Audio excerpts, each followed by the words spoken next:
This is Peter Dutton. Sometimes when he talks, I just hear what sounds like an eagle getting fucked by a vuvuzela. But Peter Dutton's our immigration minister and must be afforded respect. That doesn't mean we can't ask the hard questions. Has anyone actually ever seen Peter Dutton and Dramatic Hamster in the same room?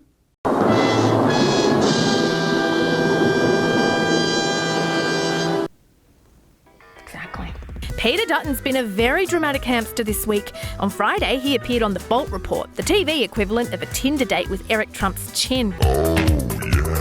Dutton told broadcaster and coalition wet nurse Andrew Bolt, "The reality is that Malcolm Fraser did make mistakes in bringing some people in the 1970s, and we're seeing that today." He's talking about second and third generation Lebanese people, or as they're commonly known, Australians. Now, as a journalist, I'm impartial to these comments, but as a Lebanese Australian, I think Peter Dutton's a who needs to and just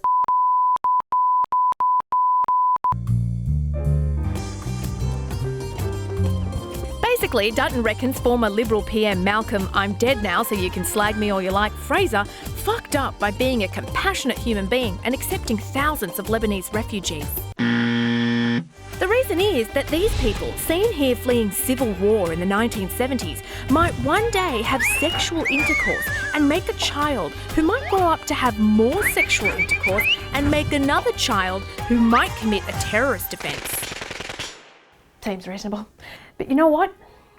Hearing that come from the minister, in all honesty, it hurt. No, I'm kidding. This isn't about feelings, this is about fact. So let's talk about fact. Out of the last 33 people who have been charged with terrorist-related offences in this country, 22 of those people are from second and third generation Lebanese Muslim background. 22. 22 divided by 5 and 1 times 5. Aha! 22 terrorists, here they are, and if you trace their families back, they came from Lebanon. But it's the same with all these people. It's the same with me.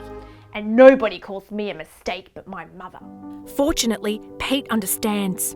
I'm not going to allow people who are hard-working to be defined by those people who are doing the wrong thing and have been charged with terrorist offences. That's right. It's really important not to define an entire community by defining an entire community as a mistake. But alas, when you needed him most, Mal was unable to wrangle his balls from the tight grip of a Bernardi backbench. Do you support your minister's comments about Lebanese Muslim immigration in the 70s? Well, there is no question that there are lessons to be learned from previous immigration policies. It's like a Trump Skittle analogy. If you knew 22 of these Skittles would become terrorists, would you eat them? That's a reductionist and simplistic analogy that fails to take into account the social and cultural context of the societies in which these people grew up. I get it. He's not talking about every Lebanese person, Jan. He doesn't mean you, Jan. Tell me that the next time I'm abused on a bus for speaking Arabic to my nan. Cheers, Pete.